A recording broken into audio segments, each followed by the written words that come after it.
এই ভিডিওতে সমাধান করব তোমাদের নবম দশম শ্রেণীদের গণিত বিষয়ে দ্বিতীয় অধ্যায় সি টু ফাংশনে যশোর বোর্ড 2020। তাহলে আমরা উদ্দীপকটা দিকে তাকাই। আমাদের উদ্দীপকটা দেখো, এক নম্বর আছে যে a সমান 2x - 1, যেখানে x বিলংস টু n, মানে x এর মানটা স্বাভাবিক সংখ্যা, ন্যাচারাল নাম্বার হইব।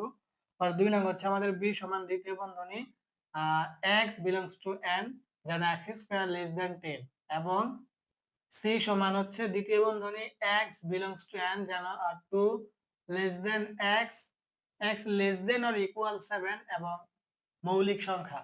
এখন ক নাম্বার প্রশ্ন হচ্ছে আমাদের s সমান দ্বিতীয় বন্ধনীর ভিতরে যে x বিলংস টু n, যেন x স্কয়ার গ্রেটার দেন 15 এবং x কিউব লেস দেন 225 হলে s কে তালিকা পদ্ধতিতে প্রকাশ করো। তাহলে আমাদের ক নাম্বারটা ঘটন পদ্ধতিতে দেওয়া আছে, আমাদেরকে তালিকা পদ্ধতিতে প্রকাশ করতে হবে। তাহলে আমরা ক নাম্বারটা সমাধান করি। আমাদের দেওয়া আছে ঘটন পদ্ধতিতে যেটা, তাইলে দেওয়া আছে আমাদের ঘটন পদ্ধতিতে দেওয়া আছে যে s সমান হচ্ছে দ্বিতীয় বন্ধনী x বিলংস টু n, যেন x স্কয়ার গ্রেটার দেন হচ্ছে আমাদের 15 এবং x কিউব লেস দেন হচ্ছে আমাদের 225। দেখো, এইটাকে আমাদেরকে তালিকা পদ্ধতিতে প্রকাশ করতে হইব। তাহলে একদম সহজে বুঝো, এখানে আমার x এর উপরে স্কয়ার করলে 15 থেকে বড় হইব, আবার x এর উপরে কিউব করলে 225 থেকে ছোট হইব। অর্থাৎ এখানে আমার ওই সংখ্যাগুলো এই সেটের মধ্যে আসবে যেইগুলারে তুমি স্কয়ার করলে 15 থেকে বড় হইব আর কিউব করলে 225 থেকে ছোট হইব। ঠিক আছে, এটা হচ্ছে শর্ত।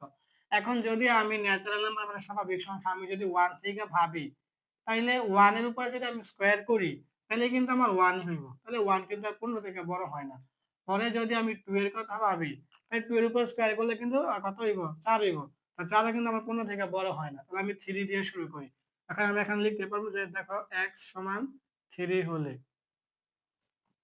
x সমান 3 হলে আমরা x এর মানটা 3 ধরলাম, তাহলে x সমান 3 হলে তাহলে আমার এখানে কি আছে, এই যে এটা হচ্ছে আমাদের একটা শর্ত, এটা আমাদের আরেকটা শর্ত। তাহলে প্রথমত হচ্ছে আমাদের কি x স্কয়ার সমান, তাহলে x এর মান আমি কি ধরলাম 3, তা 3 স্কয়ার সমান, তা 3 এর উপর স্কয়ার করলে কত হবে 9। এখন এটা দেখো তো আমাদের 15 থেকে কি বড় হইলো? শর্ত ছিল স্কয়ার করলে 15 থেকে বড় হইব, বড় কিন্তু হয় নাই। তাহলে এই চিহ্ন দিবা যে এটা বড় নয়। এবং হচ্ছে আমাদের x কিউব, তাহলে x এর মান আমি কি ধরছি 3, এই যে 3 এর উপরে কিউব করলে কত হইব 3 9 27, তাহলে 27 কিন্তু আমার 225 থেকে ছোট হইছে। তাহলে আমাদের কিন্তু এই শর্তটা মানছে, ছোট হইছে, কিন্তু এই শর্তটা মানে নাই, তাই এটা যাবে না।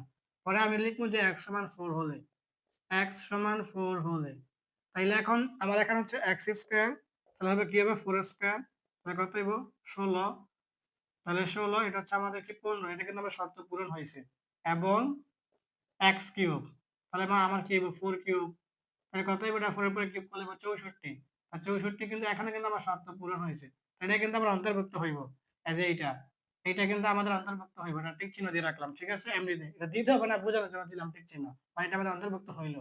কারণ এখানে আমি স্কয়ার করছি, আমার 15 থেকে বড় হয়েছে আর 16 হয়েছে, আবার কিউব করলে 225 থেকে ছোট হইব, এই যে আমার 64 হয়েছে। ঠিক আছে, এটা অন্তর্ভুক্ত হইব, এই যে আমি একটা নোট টিক চিহ্ন দিয়ে রাখলাম, তোমরা কিন্তু আবার এটা দিও না। ঠিক আছে, পরে x সমান 5, x সমান 5 হলে, x সমান 5 হলে তাহলে x স্কয়ার সমান, তাহলে কি হবে 5 স্কয়ার সমান 25, তাহলে 25 কিন্তু 15 থেকে বড়, শর্ত পূরণ হইল। পরে এবং x কিউব, তাহলে কি হবে আমাদের 5 কিউব, তাহলে 5 এর উপরে কিউব করলে হয় 125, 125, তাহলে এখানে কিন্তু আমাদের শর্ত পূরণ হয়েছে, এটা কিন্তু 225 থেকে আমাদের ছোট, তাহলে আমাদের কিন্তু এইটা অন্তর্ভুক্ত হইব এখানে। পরে আমাদের x সমান 6 হইলে, x সমান 6 হলে তাহলে x স্কয়ার সমান 6 স্কয়ার, তাহলে কত হইব 6 6 36, তাহলে 36 কিন্তু আমার 15 থেকে বড়, এটা পূরণ হইল। এবং x কিউব, তাহলে আমাদের হবে কি 6 এর উপরে কিউব, তাহলে 6 এর উপরে কিউব করলে হয় 216, এটা সায়েন্টিফিক ক্যালকুলেটর দিয়ে করে দেখো, আর এটা কিন্তু আমাদের শর্ত পূরণ হইল 225 থেকে শুরু, তাহলে এটা অন্তর্ভুক্ত হইব। এখন x সমান 7, x সমান 7 হলে তাহলে আমার কি x স্কয়ার সমান মানে কি 7 স্কয়ার, তাহলে কত হইব 7 7 49, 49 কিন্তু আমার 15 থেকে বড়, এটা পূরণ হইল শর্ত। পরে x কিউব, তাহলে কি আমার 7 কিউব, তাহলে এখন 7 এর উপরে কিউব করলে আমার হয় 343, এটা সায়েন্টিফিক ক্যালকুলেটর দিয়ে করে দেখো, বা আমি তোমাকে এখানে দেখাই। 7 এর উপরে কিউব এর মানে হচ্ছে 7 গুণ 7 গুণ 7 তিনবার, যেহেতু পাওয়ার 3 মানে তিনবার হইব। তাহলে প্রথম হলো 7 7 49, এই যে 49 এর সাথে গুণ হইব 7, এই যে 7। তাহলে এটা কত হবে তোমার 7 এর নামটা 9 বার করলে কত হবে 7 নং 63, 63 কত হইব 3, হাতে কত আছে 6, আর এখানে হচ্ছে আমাদের 7 এর নামটা 4 বার করলে কত হইব 4 7 28, 28 আর 6 তুমি যদি যোগ করো কত হইব 34, এই যে আমাদের এখানে হইব 34। ঠিক আছে, তাহলে কি হইলো সর্বশেষ 7 এর উপরে কিউব করলে হয় 343, এই যে আমাদের 343 কিন্তু আমি লিখলাম। তাহলে এটা কিন্তু দেখো তো আমাদের শর্ত পূরণ হয় নাই কিন্তু। ঠিক আছে, এটা শর্ত পূরণ হয় নাই, কারণ এখানে কিন্তু আমার বলা হয়েছিল যেন কিউব করলে 225 থেকে শুরু হয়, এটা কিন্তু আমার 225 থেকে বড় হয়ে গেছে। তাহলে এখন আমি বুঝতেছি আমি আর যা সংখ্যা নেব সব আমার বড় হয়ে যাব, কারণ 7 নিচে পরে আমার 225 থেকে বড় হয়ে গেছে, তাহলে 8 নিলে আরো বড় হইব, এর মানে আর যাবে না। তাহলে আমাদের এই যে টিক চিহ্ন করা আছে একটা দুইটা তিনটা, এই তিনটা হইব। আমরা এখন লিখতে পারবো এখানে যে সুতরাং আমাদের s সমান, সুতরাং আমাদের s সমান, দেখো এখানে কত আসছিল আমাদের, এই যে 4 পরে 5 পরে হচ্ছে 6, তো আমাদের হবে এটা 4, 5, 6, এটি হচ্ছে আমাদের আনসার। এখন আমরা খ নাম্বার প্রশ্ন দিকে তাকাই। আমাদের খ নাম্বার প্রশ্ন হচ্ছে যে প্রমাণ করো যে a এর বর্গমূল একটি অমূলদ সংখ্যা। ঠিক আছে, যেখানে আবার x সমান 3, আবার x এর মানও দেওয়া আছে। তাহলে এটা কিন্তু আমাদের খ নাম্বার একটা মান দেওয়া আছে উদ্দীপকে। আমরা প্রথমত লিখি দেওয়া আছে, আমাদের দেওয়া আছে এখানে দেখো এই যে এখানে 1 নম্বরে দেওয়া আছে যে a সমান আমাদের দেওয়া আছে 2x - 1। আবার এখানে বলা হচ্ছে যে যেখানে যেখানে আমাদের কি x belongs to n, মানে x এর মানটা কি হইব ন্যাচারাল নাম্বার হইব, মানে স্বাভাবিক সংখ্যা হইব। এখন আবার এখানে প্রশ্নের মধ্যে বলে দিয়েছে যেখানে x সমান 3, মানে x এর মান হচ্ছে আমাদের 3। তাহলে আমাদের এটা বলতে পারি যে প্রশ্ন মতে, যেহেতু প্রশ্নের মধ্যে বলছে তাহলে প্রশ্ন মতে x সমান 3, তাহলে এখানে আমরা বলতে পারবো যে সুতরাং আমাদের a সমান এখানে 2, আর এখানে x আছে, x এর পরিবর্তে আমি 3 লিখলাম, আর হচ্ছে আমাদের মাইনাসের 1। তাহলে এখন এই জায়গায় 3 দুগুণে 6 হইব, আর হচ্ছে আমাদের মাইনাসের 1, তাহলে 6 থেকে 1 বিয়োগ করলে কত হইব 5। এটা কিন্তু আমার এর মান। এখন তারা বলছিল যে প্রমাণ করতে, আবার লিখি যে প্রমাণ করতে হবে, প্রমাণ করতে হবে যে a এর বর্গমূল, a এর a এর বর্গমূল, a এর বর্গমূল অর্থাৎ অর্থাৎ আচ্ছা, প্রমাণ করতে হবে যে এর বর্গমূল, তাহলে এর বর্গমূল এর মানটা আমি কি পাইছি 5, তাহলে বর্গমূল মানে কি, এই যে আমার এর মানটা হইছে 5, তাহলে বর্গমূল মানে হচ্ছে কি এই যে রুট ওভার, এইটাই তার অর্থ রুট ওভার 5। ঠিক আছে, তাইলে প্রমাণ করতে হবে যে এর বর্গমূল অর্থাৎ রুট ওভার 5 একটি একটি অমূলদ সংখ্যা, একটি অমূলদ সংখ্যা। ঠিক আছে, আর আমি এটা বলে রাখি এটা কিন্তু আমাদের দ্বিতীয় অধ্যায়ের অঙ্ক না, এটা হচ্ছে আমাদের প্রথম অধ্যায়ের অঙ্ক, বাস্তব সংখ্যার অঙ্ক। ঠিক আছে, এটা হচ্ছে আমাদের প্রথম অধ্যায়ের অঙ্ক। এখন আমরা এখানে লিখতে পারবো যে বা আমাদের হচ্ছে 5 রুট ওভার 5 সমান হচ্ছে আমাদের p/q। ঠিক আছে, এটা এইভাবে লিখতে হয়। আমরা যখন এটা অমূলদ সংখ্যা প্রমাণ করবো আমাদের এইভাবে লিখতে হবে যে রুট ওভার 5 সমান p/q, মানে এটা হচ্ছে আমাদের কি পরস্পর সহমৌলিক সংখ্যা এই pq। এখন এটা আমরা কি করবো দেখো, এই রুট ওভার 5 এইটাকে আমি বর্গ করলাম মানে স্কয়ার, এই p/q এটা আমি কি করলাম বর্গ করলাম। এখানে তুমি লিখতে পারো তৃতীয় বন্ধনীর ভিতরে যে উভয় পক্ষকে বর্গ করে, উভয় পক্ষকে কি বর্গ করে, এটা লিখতে পারো এখানে। লিখলে এখন যদি আমরা বাকি কাজটা এখানে উপরে করে দেই তাইলে কি হইব, এখন রুট ওভার 5 এর উপর স্কয়ার করলে এই রুট ওভার আর উপরে স্কয়ারে কাটা, তো থাকবে আমার কি এখানে 5, এই যে 5 সমান, আর এখানে p এর উপর স্কয়ার করলে p স্কয়ার হইব, আর q এর উপর স্কয়ার করলে q স্কয়ার হইব। আমরা সর্বশেষ কি হইব p স্কয়ার ভাগ হইছে আমাদের q স্কয়ার। এখন তুমি এটাকে এইভাবে একটু ভেঙে লিখতে পারো যে 5 সমান এখানে p স্কয়ার, এখানে তুমি লিখতে পারো যে q গুণ q, কারণ তুমি q আর q গুণ করলে কিন্তু q স্কয়ারই হইব। তাহলে এখন তুমি এটা কি করতে পারবা, এখন তুমি লিখতে পারবা 5 আর এখানে q সমান হচ্ছে আমাদের p স্কয়ার ভাগ q। কিভাবে কি হইলো, কারণ তোমার এখানে নিচে কি আছে দুইটা q আছে, এখন এইটা নিচে কিন্তু মনে মনে 1 আছে, তাহলে সর্বশেষ তোমার 5 কিন্তু লবে আছে। এখন সমানের ডান পাশের এই কিউটা হর থেকে সমানের বাম পাশে আমাদের লবে হয়ে গেছে। ঠিক আছে, এমন তাহলে আমাদের এখন কি হইলো এটা, সুতরাং আমাদের 5q সমান হচ্ছে আমাদের কি p স্কয়ার ভাগ q। এখন তুমি এখানে লিখতে পারবা যে স্পষ্টত দন্তাশ্রয় মূর্ধন্যাশয় ট স্পষ্টত। দেখো আমাদের এই যে 5q একটি 5q একটি পূর্ণ সংখ্যা, 5q একটি পূর্ণ সংখ্যা, কিন্তু কিন্তু আমাদের p স্কয়ার ভাগ q পূর্ণ সংখ্যা নয়, পূর্ণ সংখ্যা নয়, পূর্ণ সংখ্যা নয়। কারণ কারণ এরা কারণ এরা পরস্পর কারণ এরা পরস্পর সহমৌলিক, কারণ এরা পরস্পর সহমৌলিক। আর তুমি এটা লিখতে পারো যে কিউ গ্রেটার দেন 1, এটা লিখতে পারো চাইলে। ঠিক আছে, যে স্পষ্টত 5q একটি পূর্ণ সংখ্যা, কিন্তু পি স্কয়ার ভাগ কিউ পূর্ণ সংখ্যা নয়, কারণ এরা পরস্পর সহমৌলিক। আর কিউ গ্রেটার দেন 1 মানে কিউ এর মান 1 থেকে বড়। এখন তোমরা এখানে বলতে পারবা যে সুতরাং আমাদের এই যে 5q এবং 5q এবং আমাদের এই পি স্কয়ার ভাগ কিউ সমান হতে পারে না, সমান হতে পারে না। অর্থাৎ অর্থাৎ আমাদের হচ্ছে এই যে 5q এটা হচ্ছে ইকুয়াল মানে নট ইকুয়াল পি স্কয়ার ভাগ হচ্ছে আমাদের কিউ। তাহলে এখন তোমরা এটাও লিখতে পারো যে সুতরাং আমাদের √5 কে পি ভাগ কিউ আকারে প্রকাশ করা যায় না, প্রকাশ করা যায় না, প্রকাশ করা যায় না। ঠিক আছে, সুতরাং √5 কে পি ভাগ কিউ আকারে প্রকাশ করা যায় না। তাহলে অর্থাৎ অর্থাৎ আমাদের কি হবে এটা, যে √5 এই যে নট ইকুয়াল পি ভাগ কিউ। তাহলে এখন যেহেতু এখানে এখানে একটা লাইন আগে থেকে আছে, আমি নিচে লিখি যে সুতরাং আমাদের √5 একটি √5 একটি অমূলদ √5 একটি অমূলদ সংখ্যা, √5 একটি অমূলদ সংখ্যা। ঠিক আছে, এটা আমাদের অমূলদ সংখ্যাই হবে। কারণ তুমি যদি এখান থেকে যে এখানে দেখো আমাদের এই যে সর্বশেষ যেইটা আসছিল, এইটা তুমি যদি এইভাবে কিউ এর মান তুমি যদি মনে মনে 5 ধরো, কথার কথা কিউ এর মান তুমি যদি মনে মনে 5 ধরো, তাহলে তুমি এখানে 5 আর কিউ এর পরিবর্তে তুমি কি করবে, 5 বসাইলা, পরে সমান, পরে আমাদের উপরে হচ্ছে কিউ পি স্কয়ার, নিচে হচ্ছে কি 5। তাহলে এখন তুমি যখন 5 আর 5 গুণ করবা, 5 5 25 হইব এখানে, আর এখানে হইব কি আমাদের পি স্কয়ার ভাগ হচ্ছে আমাদের 5। তাহলে এই 25 এটা কিন্তু আমাদের পূর্ণ সংখ্যা।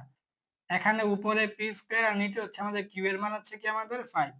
তাহলে আমাদের কিন্তু এই 25টা পূর্ণ সংখ্যা হইলো, এটা কিন্তু আমাদের পূর্ণ সংখ্যা হয় নাই, কারণ এটা একটা ভগ্নাংশ আকারে আছে। তাহলে পূর্ণ সংখ্যার ভগ্নাংশ কখনোই সমান হতে পারে না। তাহলে এটাই যে সুতরাং √5 একটি অমূলদ সংখ্যা, এটাই কিন্তু আমাদের আনসার। এখন আমরা গ নাম্বার প্রশ্ন সমাধান করব। তো আমরা গ নাম্বার প্রশ্ন দিকে তাকাই।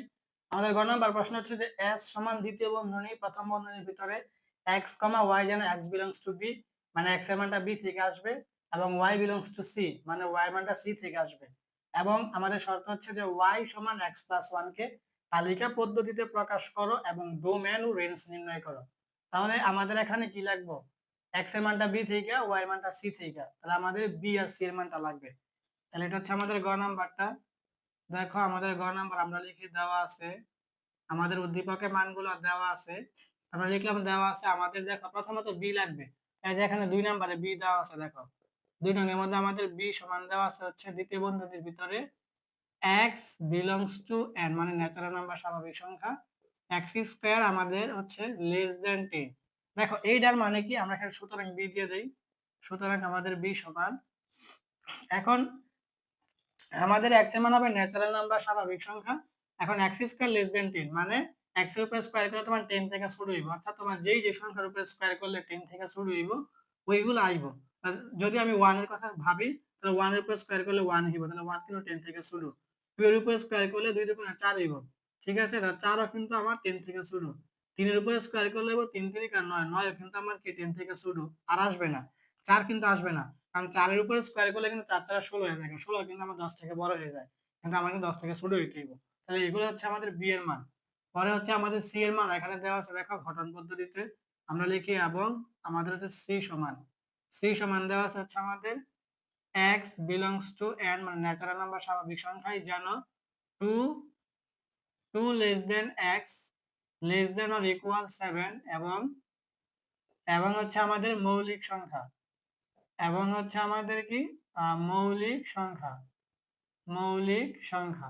দেখো আমরা দিয়ে দিই যে সুতরাং আমাদের সি সমান, এখন এইটার মানে কি, এইটা তো আমাদের ন্যাচারাল নাম্বার স্বাভাবিক সংখ্যাই যেন। এখন 2 লেস দেন এক্স মানে আমাদের কি 2 এর থেকে মানে x থেকে শুরু হইব 2 মানে 2 থেকে x বড় হইব। আবার x less than or equal 7 মানে এবং হচ্ছে মৌলিক সংখ্যা, অর্থাৎ আমাদের এখানে ওই মৌলিক সংখ্যাগুলো আইব যেগুলো আমার 2 থেকে বড় আর 7 এর থেকে ছোট বা 7 এর সমান। তাহলে 2 থেকে বড় মৌলিক সংখ্যা কত আমার 3, এই যে আমার 3। মৌলিক সংখ্যা কি, যে ওই সংখ্যাকে ওই সংখ্যা এবং 1 ছাড়া অন্য কোনো সংখ্যা দ্বারা ভাগ করা যাবে না, ওইটা মৌলিক। অন্য সংখ্যা দ্বারা ভাগ করা গেলে ওটা যৌগিক হয়ে যাবে। তা সবচেয়ে ছোট হচ্ছে আমাদের, যেহেতু 2 থেকে বড় বলছে, তাহলে আমাদের হচ্ছে এখানে প্রথমত 3 মৌলিক সংখ্যা। 3 এর পরে 4 এর কথা ভাবলে 4 কিন্তু মৌলিক না, 4 কে 2 দ্বারা ভাগ যায়, 4 কিন্তু যৌগিক। পরে আমাদের হচ্ছে 5, 5 কিন্তু মৌলিক। 5 এর পর হচ্ছে আমাদের 6, 6 কিন্তু মৌলিক না, কারণ 6 কে তোমার 3 দ্বারাও ভাগ যায়, 2 দ্বারাও ভাগ যায়, 6 কি যৌগিক। পরে হচ্ছে আমাদের কি 7, কারণ এখানে তারা বলতেছিল যে 7 এর সমানও হওয়া যাবে না, 7 কিন্তু মৌলিক। এখন তো আমাদের আর নিতেই হইব না, 8 না নিলে ভাইবা লাভ নেই, কারণ 7 এর সমান নিতে পারবো, আর নিয়ে লাভ নেই। তাহলে এগুলো হচ্ছে আমাদের মান, সি এর মান। এখন আমাদের যে অন্যটা দেওয়া আছে এটা লেখো, যে s সমান, s সমান দেওয়া আছে কি দ্বিতীয় বন্ধনী প্রথম বন্ধনী x, y যেন x belongs to b, তারপর হচ্ছে এবং হচ্ছে আমাদের y belongs to c, এবং হচ্ছে আমাদের শর্তটা যে y সমান x প্লাস 1। ঠিক আছে, এখন তুমি এটা লিখতে পারো যে s এর বর্ণিত শর্ত থেকে পাই, s এর বর্ণিত